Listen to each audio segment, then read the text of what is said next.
repartir também um pouco da palavra. Muita coisa boa já foi falada hoje aqui, né? Mas vamos ter um pouquinho mais, né? Sempre tem uma sobremesa, sempre tem um pratinho a mais para a gente estar se alimentando. Eu quero te convidar, você, quem tem uma Bíblia, facilidade, nós vamos ler em Lucas, capítulo 19, está lá no Evangelho de Lucas 19.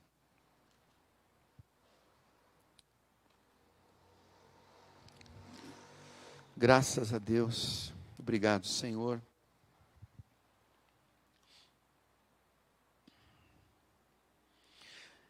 Lucas 19, nós vamos ler aqui, queridos, a partir do versículo 12. É uma parábola que é contada por Jesus. Essa parábola, ela é conhecida por ser a parábola das 10 minas.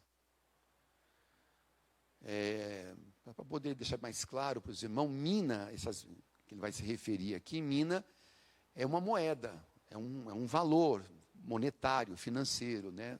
Não é mina, buraco na terra, não é esse tipo de mina, né? A mina realmente era uma moeda de muito valor. Segundo os historiadores, ela pesava mais ou menos meio quilo de prata, era uma moeda de muito valor, né? Então Jesus, ele está contando uma parábola.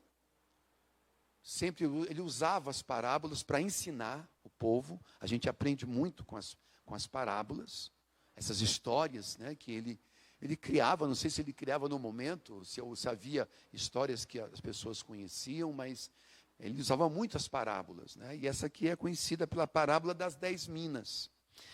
Então diz assim então disse que certo homem, começou contando a parábola, certo homem nobre partiu para uma terra distante, com o fim de tomar posse de um reino e voltar. Então ele chamou 10 servos seus e confiou-lhes 10 minas, né, essas moedas de grande valor, e disse a eles: negociai até que eu volte. Mas os seus concidadãos o odiavam e enviaram após ele uma embaixada, dizendo: nós queremos que este reine, não queremos que este reine sobre nós. Quando ele voltou, depois de haver tomado posse do reino, mandou chamar os servos a quem dera o dinheiro, a fim de saber que negócio cada um teria conseguido. Compareceu o primeiro e disse: Senhor, a tua mina rendeu 10 minas. Ele recebeu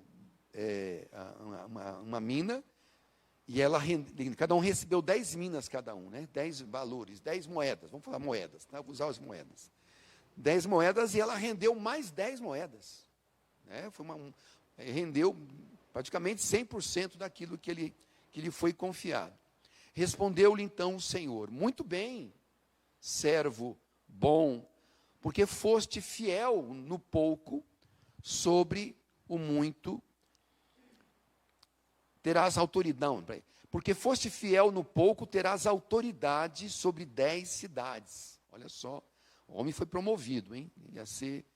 Ele ia cuidar de 10 cidades, desse grande rei. Veio o segundo dizendo: Senhor, a tua mina rendeu 5. Ele recebeu 10 e rendeu 5. Quer dizer, rendeu 50% daquilo que ele recebeu. A este disse: terás autoridade sobre 5 cidades.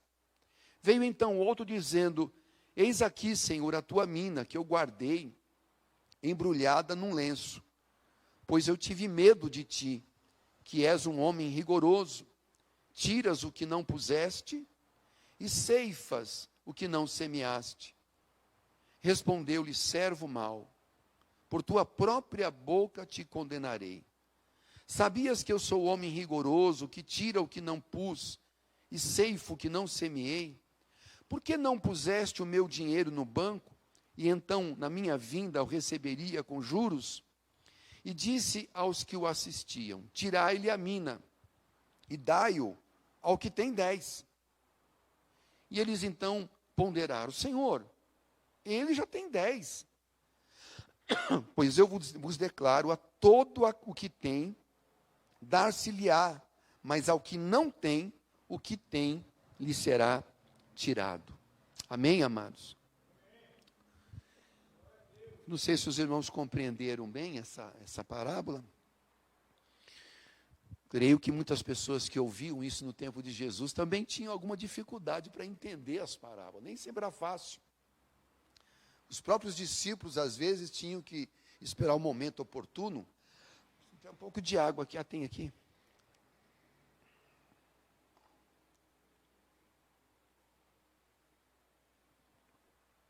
Os discípulos, eles esperavam o momento oportuno, a sós com Jesus, para perguntar: Senhor, explica para nós essa parábola, né? Então Jesus muitas vezes explicava para eles, para que eles entendessem as parábolas, porque era uma forma de ensino. Na verdade, a mensagem do Evangelho é sempre o ensino. A gente vem à igreja porque a gente está sempre aprendendo. Mas o mais importante não é apenas o aprender, a aprendizagem. O mais importante é quando você aprende e coloca em prática. O que a gente aprende de Deus, a gente coloca em prática na vida dos homens. Então, esse é a grande diferença. Existe um texto que fala, por exemplo, do perigo das pessoas que se tornam meros ouvintes da palavra. Esse é o grande perigo que pode acontecer com as nossas vidas. A gente se acostuma tanto a vir aos cultos, a gente se acostuma tanto a ouvir as mensagens, que às vezes a gente fica até meio insensível. Está acostumado a ouvir a mensagem, né? E a mensagem às vezes já não produz mais efeito. Por quê? Porque a gente está meio que endurecido por dentro. Porque o segredo, como eu disse para os irmãos, de uma vida cristã abençoada, é à medida que você aprende, você coloca em prática tudo aquilo que você está aprendendo. É muito triste que a gente vê, às vezes, muitos cristãos, que eles fazem muita coisa errada. Eles aprendem as coisas, mas não praticam. Isso é triste. Infelizmente, acho que alguns de nós aqui devem conhecer alguns cristãos que não vivem aquilo que eles aprendem, né? E pior, né? Muita gente que não vive aquilo, nem que aquilo que ele prega, aquilo que ele ensina. Estou com um pouco de tosse, perdoa um pouquinho. Aguenta um pouquinho aí, irmãos. E é muito importante que a gente, irmãos, esteja sempre ávido para aprender mais de Deus. Aí você vai aprendendo, você vai se tornar sempre, cada vez mais, uma pessoa melhor. Em todas as áreas da sua vida. Vai se tornar uma esposa melhor, um marido melhor. O marido não pode dizer: eu já sei tudo. Quem tem que aprender é ela. Ou ela dizer assim: não, eu já sei tudo. Quem tem que aprender é ele. Não. Todos nós estamos aprendendo, nós não somos maridos perfeitos. Por isso que nós temos que aprender a ser perfeitos a cada dia. Paulo dizia que o nosso rumo, a nossa caminhada, é rumo à perfeição. Nós queremos ser perfeitos em todas as áreas da nossa vida. Eu estou citando aqui ser um marido, uma esposa, ou ser um filho, né? A ser um funcionário na empresa, ser um bom vizinho, ser um bom parente, honrar pai e mãe, por exemplo, né? Que é um dos mandamentos de Deus, que é o primeiro mandamento com promessa. Honrai pai e mãe. Essa é a vontade de Deus. Então, os nossos pais precisam ser honrados. Quem tem pai ainda e mãe vivos, né, tem que realmente honrar o pai e a mãe, sempre. Porque qual é a promessa que está ligada a esse mandamento? É a promessa da longevidade. A pessoa que honra pai e mãe vai viver, vai ter uma vida longa. Porque é uma promessa de Deus isso. Então a gente, infelizmente, você vê muitos filhos que não honram os pais, que brigam com os pais, que vive em pé de guerra dentro da família, né? Então a gente percebe que não adianta nada a gente vir à igreja se a gente não está colocando em prática, de querer ser uma pessoa melhor, de ser uma pessoa que libera perdão, né, constantemente, não carregar maldade no coração, não levar alguma coisa contra alguém, não querer o mal de ninguém. A gente realmente tem que estar sempre se revendo, sempre se policiando, para ver se as nossas atitudes estão de acordo com o Evangelho de Jesus Cristo. Daí a necessidade de a gente aprender. Então, o que eu já te digo, meu irmão e minha irmã, você que está aqui, vocês que estão em casa também, guardem isso no coração de vocês, para que vocês nunca sejam meros ouvintes da palavra. O mero ouvinte é aquele, quando entra por um ouvido, sai pelo outro. Não adianta nada, né? Nós precisamos realmente, irmãos, colocar em prática. Olhar para a nossa vida e ver onde nós podemos estar falhando e procurar melhorar. A gente pode errar, a gente erra, a gente é fraco, a gente é falho. Mas é maravilhoso quando você erra e você percebe o seu erro, né? Quando você reconhece o seu erro. Então a gente tem que estar sempre atento para isso, para que na nossa vida, seja na convivência aqui da igreja, seja no seu trabalho, seja na sua família, onde quer que você se expressar como pessoa, onde você for, procure ser uma pessoa melhor cada dia que passa. Há quanto tempo você não diz para sua esposa assim: esposa, eu te amo tanto. José, marido, puxa, você é o homem que eu quis, que Deus me abençoou. Pai, mãe, puxa, mãe, você é linda, mãe, eu te adoro, mãe, eu gosto demais de você. Sabe, essas palavras de carinho que a gente deveria expressar, em vez de só ficar falando mal, né? A gente tem que expressar o amor. O amor do Senhor é nessas pequenas coisas do dia a dia que a gente expressa o amor de Cristo na nossa vida. Você sabia que você pode expressar o amor de Cristo no trânsito, não xingando ninguém, não xingando quem te fechou? Porque é horrível, né? Você vê, às vezes a pessoa lá, todo mundo erra, você também erra. Quem é motorista às vezes erra, né? E não tolera, essas pessoas são muito intolerantes no trânsito, né? Então, se a pessoa vem e fecha ele, sai gritando.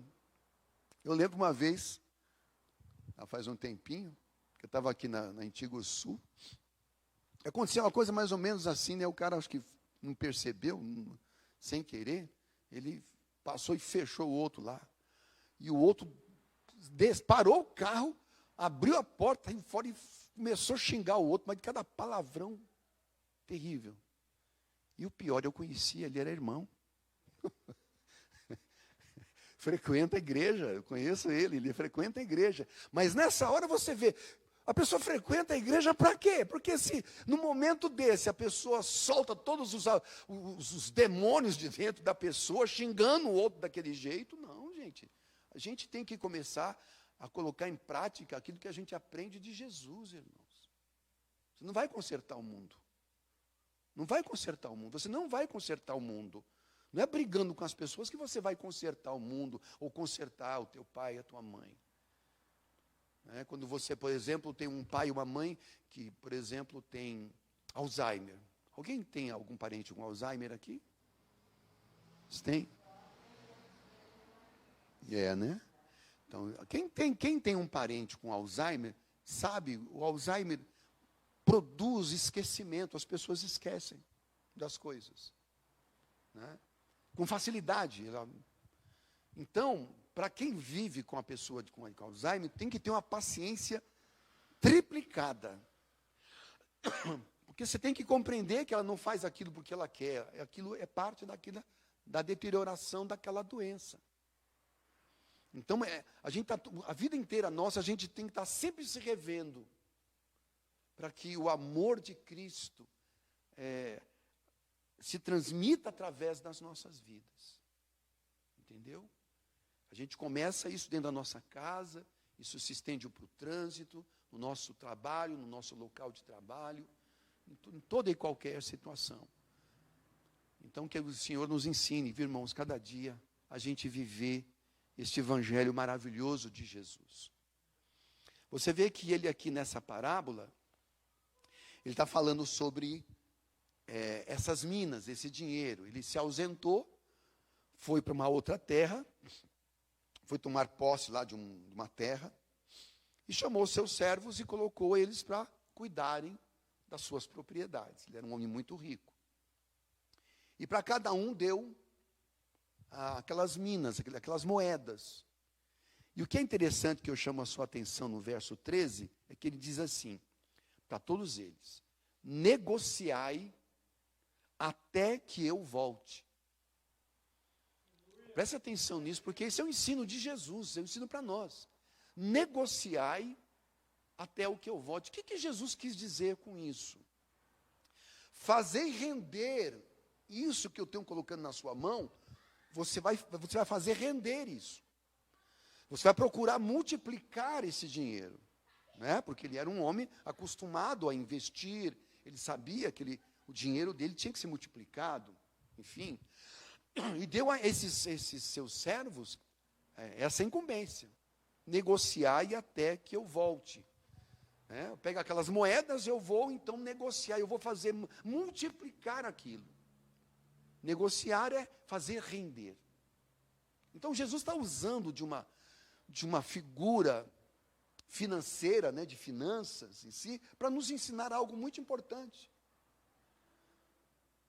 Porque essas minas, essas moedas, ele tem outras parábolas iguais a essa também, em que ele mostra que isso são aquelas coisas que Deus dá para nós.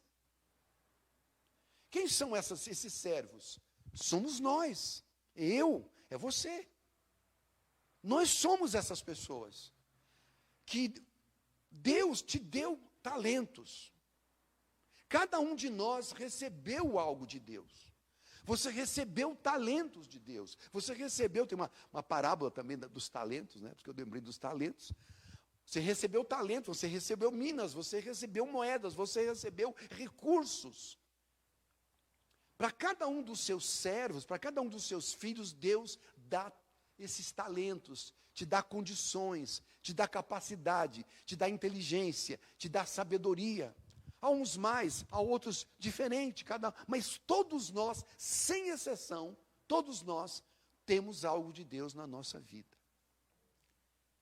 E o que Jesus está ensinando? Que aquilo que Deus nos dá, a gente tem que multiplicar. Aquilo que Deus te deu, o que você faz com isso? Essa é a grande pergunta. O que você tem feito com aquilo que Deus te tem dado? Porque você é uma pessoa única. Você é uma pessoa única. Não existe duas pessoas. Não existe dois Wagner. Não existe dois João. Não existe duas Jaquelines. Cada um. A Jaqueline é ela, só ela é essa pessoa. Então, Deus nos deu esses recursos para que a gente pudesse multiplicar isso. Não simplesmente, eu estou aqui para receber. Tem gente que fica, às vezes, numa posição dentro da igreja, dentro do reino de Deus, que só fica ali só para receber. Minha mãe tinha um ditado assim, né, dos antigos lá, né? Venha, e ao seu reino nada. Ela sempre repetia isso, desde que eu sou criança, ela repete isso. Né? Que tem gente que é assim, só quer receber. Parece que a gente está na igreja, aí eu vou lá para receber. Tudo bem, a gente é muito abençoado, sem dúvida nenhuma. A gente recebe muito de Deus. Mas a questão é que você foi chamado não só para receber, você foi chamado também para dar, para repartir, para colocar em prática, para ser um instrumento de Deus. Olha, você pode ser um instrumento de Deus sobre essa terra. no dia a dia, em qualquer lugar. Basta que a gente esteja o quê? Atento a isso, focado nisso, pensando, lá no meu trabalho, como é que eu posso multiplicar aquilo que Deus me deu? Na minha família, como é que eu posso multiplicar isso? Então a gente sabe que se a gente não tiver essa visão clara, a gente vai se acomodar. Sabe que a pessoa se acomoda, né? Nós somos pessoas acomodadas. Podemos nos acomodar. A pessoa cômoda, ela simplesmente relaxa na vida. Todo dia é igual. Não quer sair do seu conforto, do seu estado de conforto. Ah, não, eu só quero receber. Eu não quero dar. Né? Eu vou contar para vocês uma história. Conta uma história de que existia um homem muito sábio. E ele andava por vários lugares e ele sempre era acompanhado do seu pupilo ali, né? Seu aprendiz. E onde ele ia, o aprendiz estava com ele. E eles estavam viajando a pé por alguns lugares. E de repente anoiteceu e eles queriam um lugar para passar a noite. Então, no meio daquele campo todo, eles viram lá ao longe, viram uma casa. E eles então foram até aquela casa para pedir para pernoitar, para dormir naquela casa. E quando chegaram perto daquela casa, era uma casa muito pobre, muito pobre. Eles bateram na porta ali, o dono da casa veio atendê-los, eles explicaram que eles gostariam de pousar ali, né? Porque já estava anoitecendo, e o dono da casa, muito hospitaleiro. Não, por favor, entre. E quando eles entraram na casa, viram que a casa era muito pobre, muito pobre. E aí o dono da casa procurou fazer alguma coisa para eles comerem, mas quase não tinha nada para comer.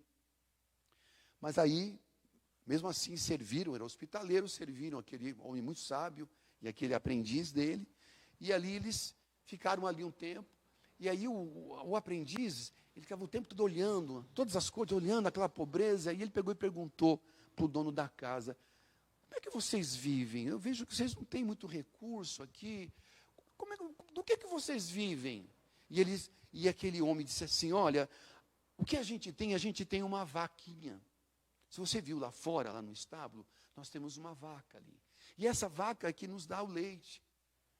E a gente pega esse leite, a gente faz comida com esse leite e fazemos queijo com esse leite também. Depois a gente pega esse queijo e vai vender, né, lá na vila, ou a gente troca por outra mercadoria, sabe? Então, isso para a gente não morrer de fome, esse é o nosso único sustento.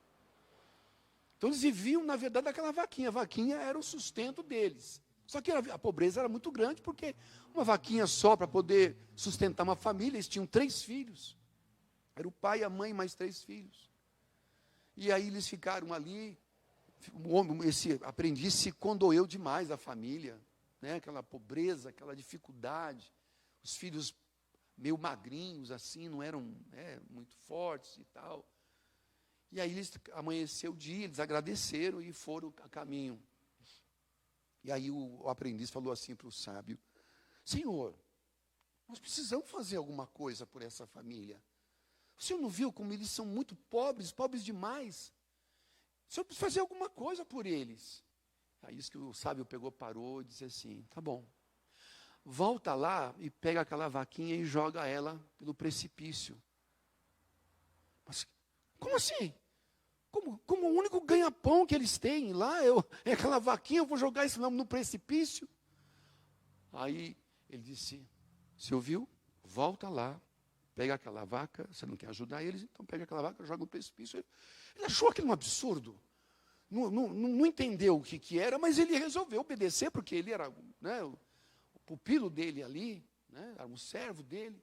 Ele foi lá, então, pegou aquela vaquinha, eles viram, pegou a vaquinha, foi lá no precipício, jogou a vaquinha, a vaca morreu. E ele voltou lá, todo triste, lá para o mestre. O mestre nem ligou, foi embora. Foi embora. Depois passou um tempo, mas aquilo nunca saiu da cabeça dele. Ele passou muitos meses, ele sempre pensando nisso. Assim, chegou uma hora que ele não aguentou mais, depois de anos, assim, não aguentou mais. Eu preciso ir lá voltar, ver o que aconteceu. Porque vai ver que eles morreram de fome. Por que meu mestre fez isso? Ele não conseguia entender, ele voltou.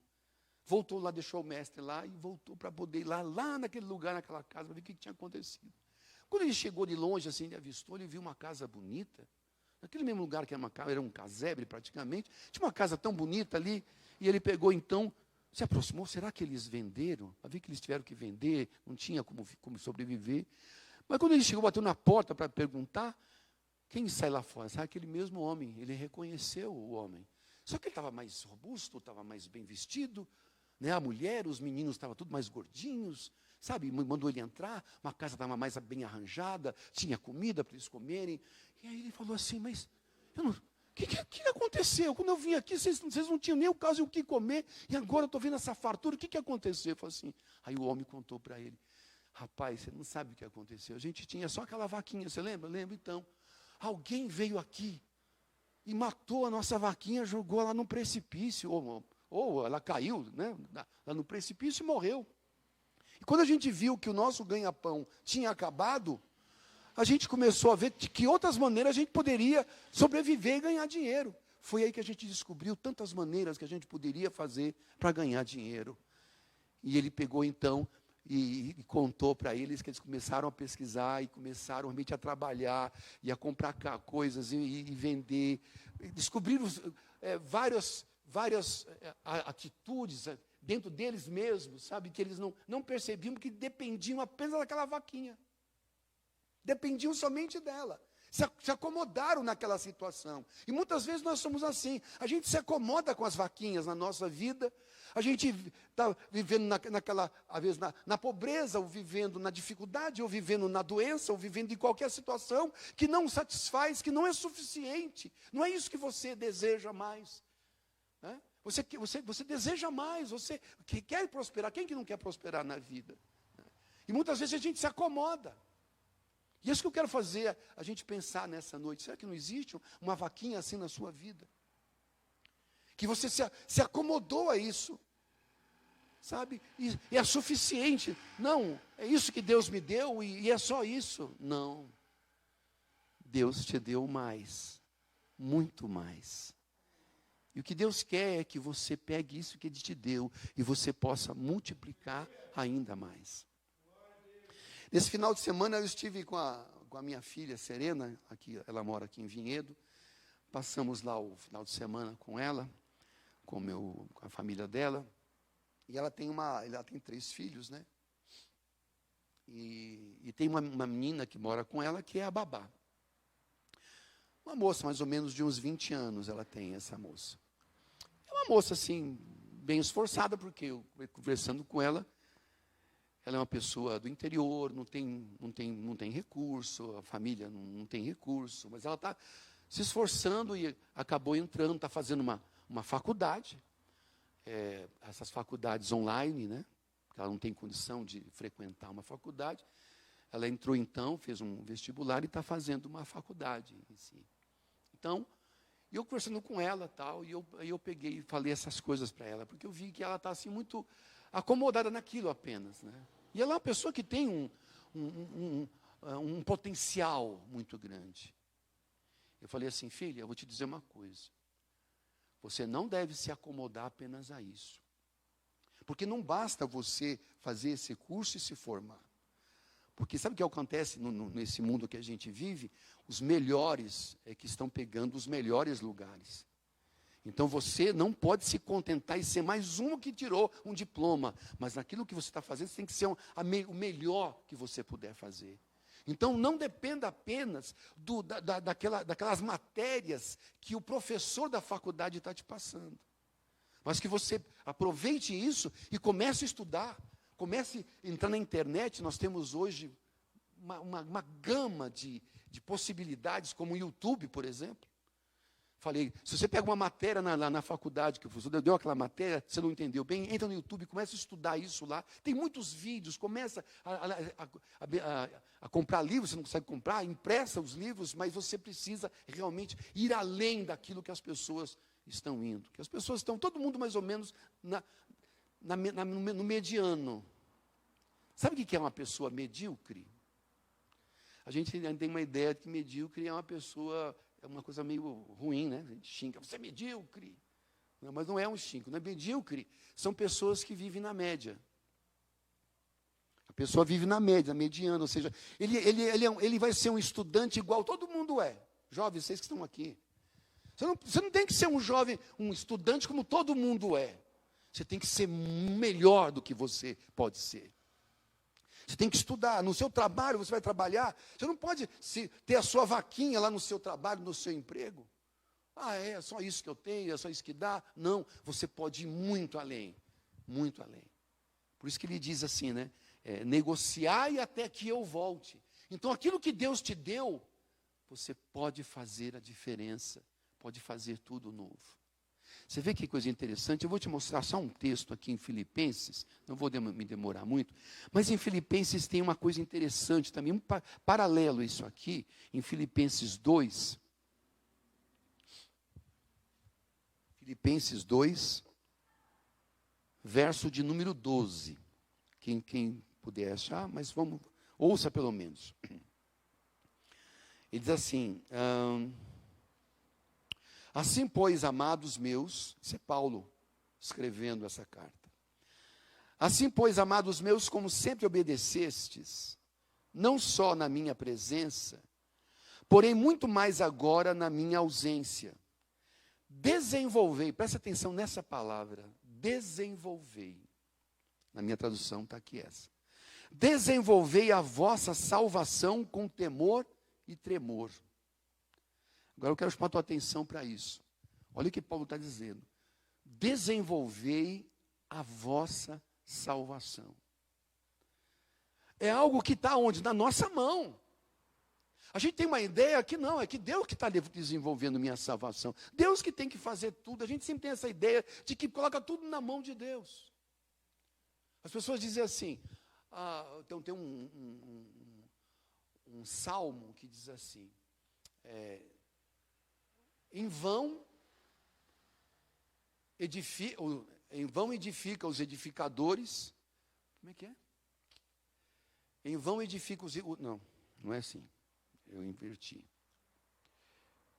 Em vão edificam os edificadores se Deus não edificar a casa. Mais ou menos assim, não me lembro agora com todas as letras. Mas ele está dizendo isso, né? Em vão as pessoas vão edificar se Deus não edificar a casa. Né? Ou em vão vigia os sentinelas se Deus não guardar a cidade. Também é outro, somos esses dois. Né? Tem esses dois. E muitas pessoas, quando leem esse tipo de salmo, o que as pessoas pensam? Então não preciso fazer nada. Não preciso fazer nada, Deus vai fazer tudo. Mas não é isso que esse texto está dizendo. Porque ele diz assim, em vão edificam, né, os edificadores edificam em vão, se Deus não edificar, mas não exclui que cada um dele está edificando. Ele está fazendo a parte dele. Por isso que você tem que entender que Deus trabalha junto conosco. Quando a gente fala de cura, por exemplo, a cura, tem pessoas que ficam esperando a cura cair do céu. E a Bíblia não ensina isso, a Bíblia ensina que se você quer cura, você tem que crer. Você tem que pôr a fé em prática. Você vai perceber que sempre existe a ação do homem. O homem é ativo. Você pode ser uma pessoa que se contenta. Se a pessoa quer estudar, como alguns, eu sei que alguns estão estudando, sabe? Você pode se acomodar numa medida pequena, como muitas pessoas se acomodam. Por exemplo, eu fico às vezes assim, chateado quando eu vejo... eu já não estou morando mais aqui na Vila Ré, mas eu morei muitos anos aqui na Vila Ré, conheço muitos jovens que já são pessoas casadas, né? No meu tempo era tudo jovem. Alguns já estiveram dentro da igreja com a gente. Mas hoje já são casados, pai de filhos e tal. Só que assim, são pessoas que eu vejo, uma grande parte desses jovens, são jovens acomodados. Para eles, assim, ter um emprego num shopping center, ter um emprego em qualquer lugar, e tendo dinheiro para o futebol, tendo dinheiro para as coisas dele, tá bom. Tá bom. Então, aí você vê por que existe um nível tão grande de pobreza nesse país, porque as pessoas se acomodam às coisas, se acomodam com aquilo. Por que você não pode almejar? Você pode ser melhor, muito melhor do que você foi. Você pode conseguir muito mais, porque tudo é possível ao que crê. Você pode ir muito além do que você foi até hoje. Você pode ir. Por que eu tenho que me acomodar? Porque parece que porque eu sou cristão, eu não posso ter ambição. Mas se existe uma ambição santa, vale a pena. Você tem que, o desejar mais, o querer mais, não é errado. Sabe, a gente tem que, na verdade, irmãos, olhar sempre com desejo de prosperar. Nosso Deus é um Deus de prosperidade. A Bíblia Sagrada é um livro que ensina a prosperidade, de você querer. Você não dependa, então você que está estudando, não dependa apenas daquilo que você está aprendendo, dos pontos. Vai além, aprenda mais. Seja o melhor da classe. Se não puder ser o melhor, procure estar entre os melhores da classe. Não é? Se você não pode ser o melhor empregado na sua empresa, o melhor, esteja entre os melhores. Mas você tem que realmente ter sonho, ter visão. De ir além. E a Bíblia ela é cheia disso, ela estimula. Ela nos estimula a realmente ir além. Porque Deus te deu capacidades que estão dentro de você. Então isso é um incentivo para nós, irmãos, nessa noite, em toda área que você vê. Eu falei aqui em algumas áreas, como casamento, como trabalho, escola. Em qualquer área que você olhar, você pode ir além. Se você quiser, tudo é possível ao que crê. Amém, amados? Então você vê que quando ele volta, ele chama cada um dos seus servos e diz assim: o que você fez com aquilo que eu te dei? Essa é a pergunta dele. O que você fez? Senhor, eu peguei aqui, olha, eu multipliquei. Eu multipliquei o que o Senhor colocou na minha mão. Claro, cada um de acordo com a sua capacidade. Cada um de nós tem uma capacidade, mas você vê que aquele que teve um deles que simplesmente se acomodou. Aquele último, ele se acomodou na vida. Não quero ter trabalho. Se eu tiver que, eu vou ter que trabalhar mais, eu vou ter que me esforçar mais.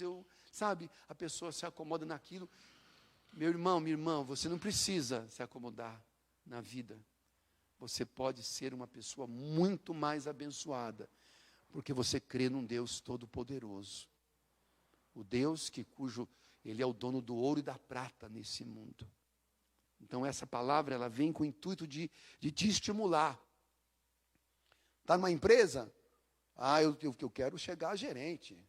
Se eu chegar a gerente, eu quero ser diretor um dia. Não vou ficar só eu me acostumando, eu tenho um emprego, tá bom. Não, meu querido, você pode ir além. Vão surgir oportunidades maravilhosas no seu caminho. Aproveite. Com Deus. Sempre junto com o Senhor. Mas sonhe grande. Irmã, irmão, jovens, sonhem grande.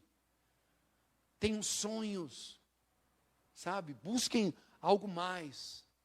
Que essa palavra te estimule a isso. A você realmente olhar muito mais longe. Aquela família tinha aquela vaquinha, estavam acostumados com a pobreza da vaquinha.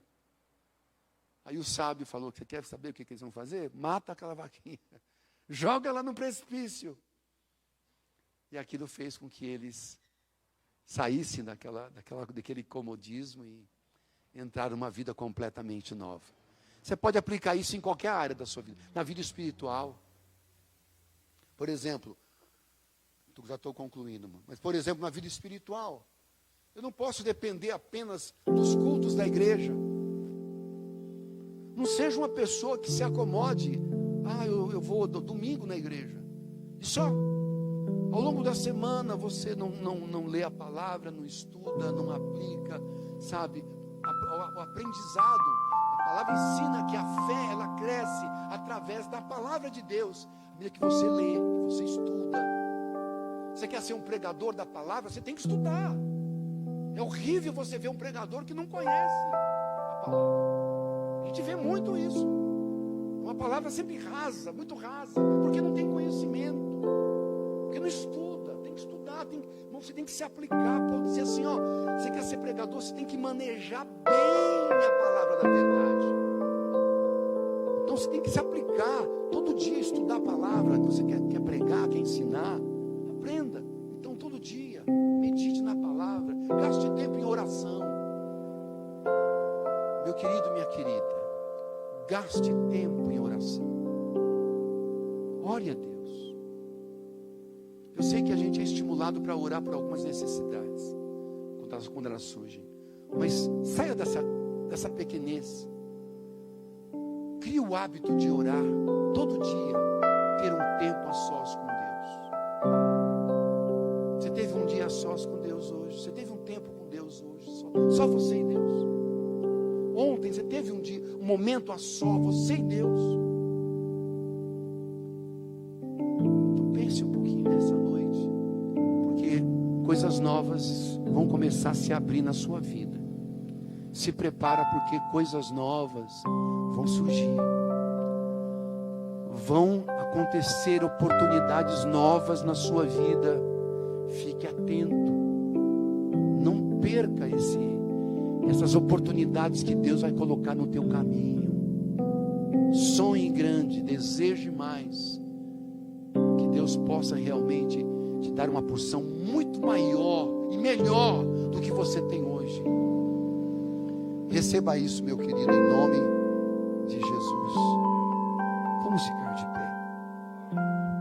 Vou convidar a pastora para vir aqui orar por nós, para que essa palavra traga realmente luz para o nosso interior, nos dê perspectivas novas nessa noite. Fica com o teu coração aberto, a tua mente aberta, porque o Espírito Santo vai falar com você ainda mais ainda. Então fique atento. Vamos orar. Oremos, amados.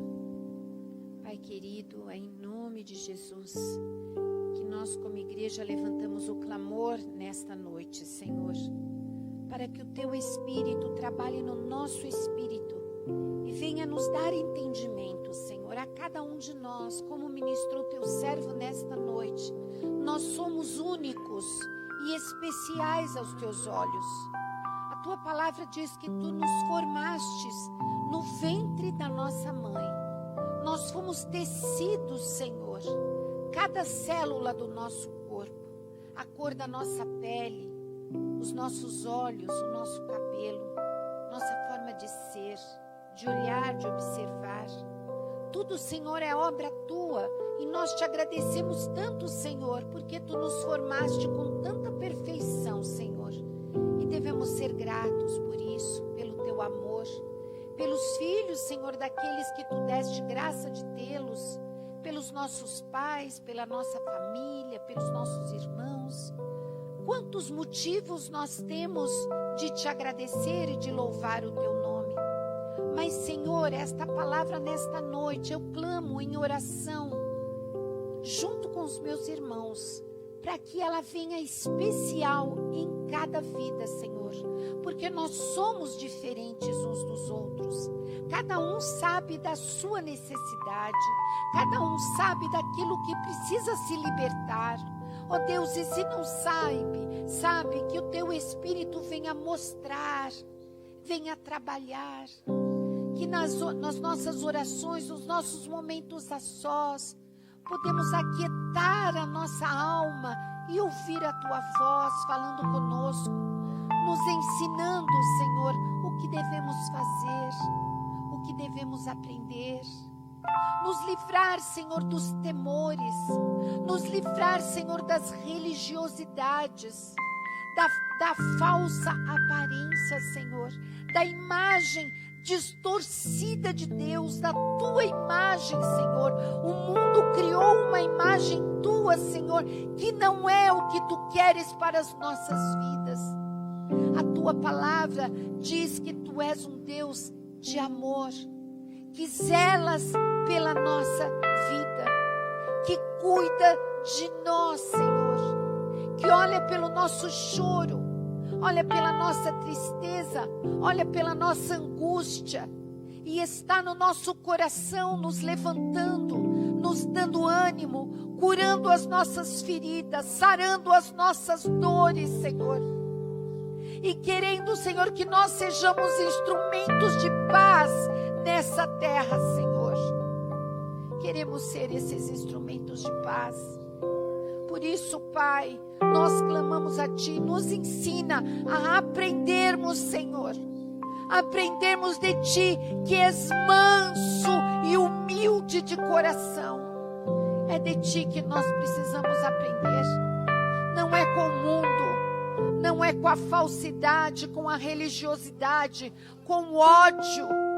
Não, Senhor, com as razões tão cheias de si, com a soberba, com a vaidade. Não é assim, Senhor. Nós queremos aprender de Ti, que és manso e humilde. Queremos tomar sobre nós o Teu jugo, porque o Teu jugo é suave e o Teu fardo é leve, Senhor. Oh, Pai, nos ensina, Senhor. Nós queremos nesta noite, como igreja, clamar a Ti, nós aqui presentes, e os nossos irmãos que estão aí, Senhor, ouvindo esta palavra, ouvindo esse momento, estão em comunhão conosco, no mesmo Espírito.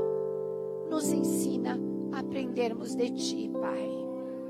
E não vamos desperdiçar, Senhor. Esta palavra foi ministrada hoje das minas, Senhor.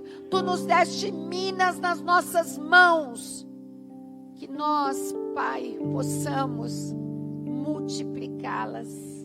Amanhã é um dia que Tu nos proporcionaste para nós multiplicarmos as minas. Nos dê sabedoria, Pai. E oramos como igreja, louvando o Teu nome e gratos, em nome de Jesus. Amém.